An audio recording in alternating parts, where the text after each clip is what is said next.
तो आज हम एक कहानी सुनने वाले हैं, एक जादुई तोते की। ये कहानी हमें सिखाएगी कि कैसे कभी-कभी किस्मत हमारे दरवाजे पर दस्तक देती है और कैसे अगर हम उसे पहचान न पाएं तो वो चली भी जाती है। तो चलिए इस कहानी में आगे बढ़ने से पहले एक सवाल से शुरू करते हैं।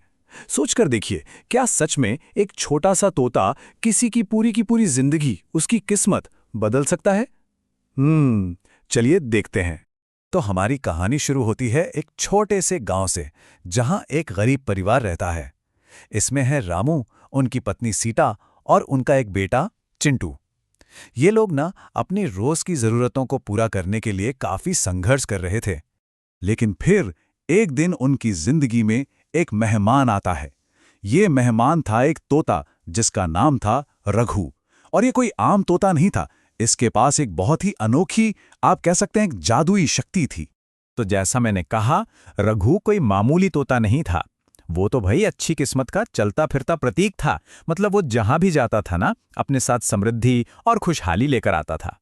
और बस रघु के आते ही इस परिवार की जिंदगी में एक अजीब सा, एक रहस्यमय बदलाव का सिलसिला शुरू हो जाता है। कुछ ऐसा जो उन्हें समझ नहीं आ रहा था। तो रघु घर आता है और उसे कटोरी में अपना पसंदीदा खाना अमरूद दिखता है और वो बस खुशी खुशी उसे खाने लगता है। लेकिन सीता को ये बिल्कुल पसंद नहीं आता। तोते को ऐसे खाते देखकर वो एकदम गुस्से में आ जाती है और उसे वहां से भगा देती है। अब सीता तो नाराज थी, लेकिन मजे की बात यह थी कि उसके गुस्से के बावजूद जब तक रघु घर के आसपास रहता था ना, परिवार की किस्मत चमकने लगती थी, उनके काम बनने लगते थे और सब खुश रहने लगते थे।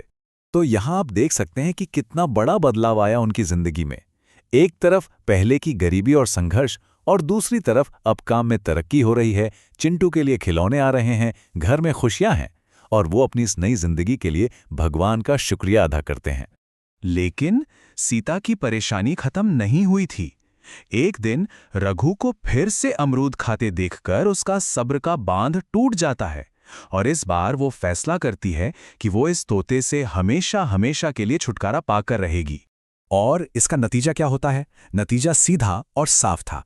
जैसी रघु घर से दूर जाता है, परिवार की अच्छी किस्मत भी उसके साथ ही चली जाती है।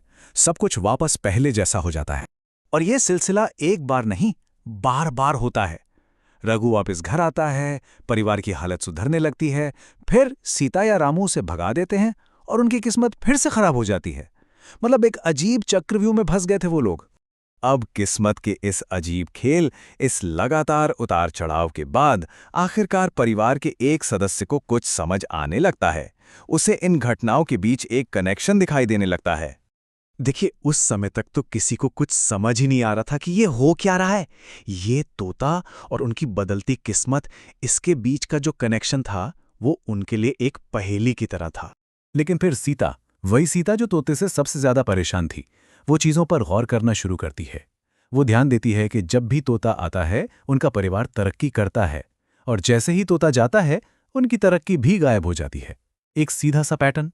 और तभी उसके दिमाग में एक बिजली सी कौंधती है। वो सोचती है, कहीं कहीं ये कोई जादुई तोता तो नहीं। और बस यही वो पल था, वो एहसास था जो इस पूरी कहानी का सबसे बड़ा टर्निंग पॉइंट बना। अब जब सीता को अपनी गलती का एहसास होता है तो वो पछताती है और भविष्य के लिए एक पक्का इरादा कर लेती है।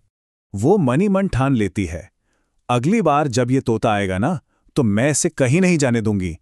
क्योंकि अब वो जान चुकी थी कि उनकी अच्छी किस्मत का राज यही तोता है, और अब वो बस उसके लौटने का इंतजार करने लगती है।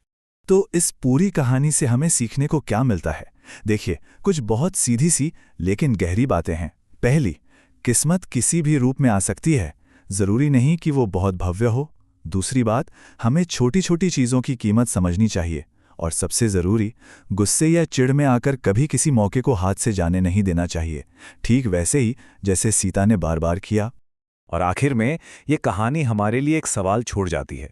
सोचिए, अगर किस्मत आपके दरवाजे पर दस्तक दे तो क्या हम उसे पहचान पाएंगे? खासकर तब जब वो किसी बहुत ही साधारण से या अनजाने रूप में आए।